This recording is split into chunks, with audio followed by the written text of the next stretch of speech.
Now, what I would call a really swinging human being is a person who lives on two levels at once. He's able to live on the level of being his ordinary ego, his everyday personality, and play his role in life and observe all the rules and so on that go with that. But if he's only on that level, if he's only playing that kind of thing, and thinks that's all there is, it becomes a drag. And he starts being the kind of person who feels that he's just got to go on surviving. See? It's terribly important to go on surviving, to live. And he works at that. And his children learn the same attitude from him. And they, he says, well, I've got to survive because I've got all these children I've got to support, and so on and so forth. And then they take the same attitude. And they breed up children, and they feel compulsive about supporting them, because they've got to go on. And so nobody really has any fun. It's just, we've got to make this thing, you see? And you don't have to.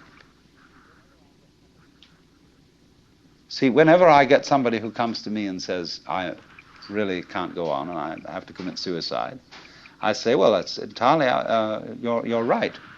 There's really no reason why you should go on, and if you want to commit suicide, do it. You can check out. Of course, this reduces anxiety. When they feel free to commit suicide, they don't really have to commit suicide so much.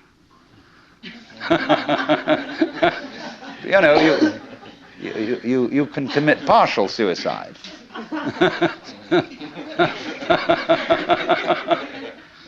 So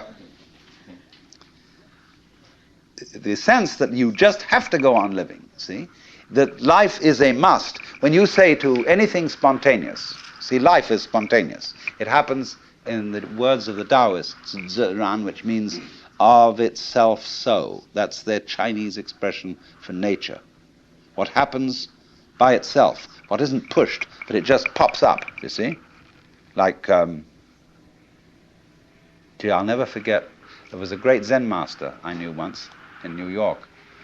He was giving a lecture one evening, and he was dressed in his gold ceremonial robes, and he was sitting in front of an altar like this sort of thing, but he had a table in front of him with very formal, with candles on it and a sutra scripture on a little desk, and he was lecturing on the sutra. And he said, fundamental principle in Buddhism is no purpose, purposelessness. When you drop fart, you don't say, at 9 o'clock I drop fart. It happened of itself. And all these pious Western devotees, kind of put their handkerchiefs in their mouths and try not to laugh.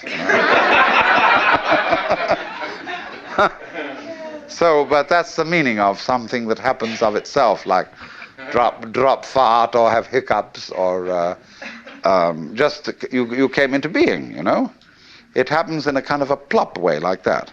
See? Now, you can't tell that process, you ought to happen. You must happen. Because that puts a bind on it. In the same way as when you have a little child and all the relatives have come to a party on Thanksgiving, and you put the child into the middle of all the relatives and say, now dear, play. See, it absolutely bugs the child to do it like that. And so this is the problem for every artist. Because an artist is a man who makes his living by playing, whether he's dancing or painting or playing music or whatever it is. And he has to overcome this problem. He has to know how to play in public at a given time on an appointment. See? Now that's not an easy thing to learn.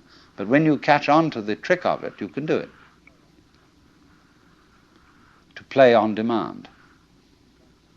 That's the hardest lesson of life. To contrive what is called by my Japanese artist friend Saburo Hasegawa a controlled accident. the thing is that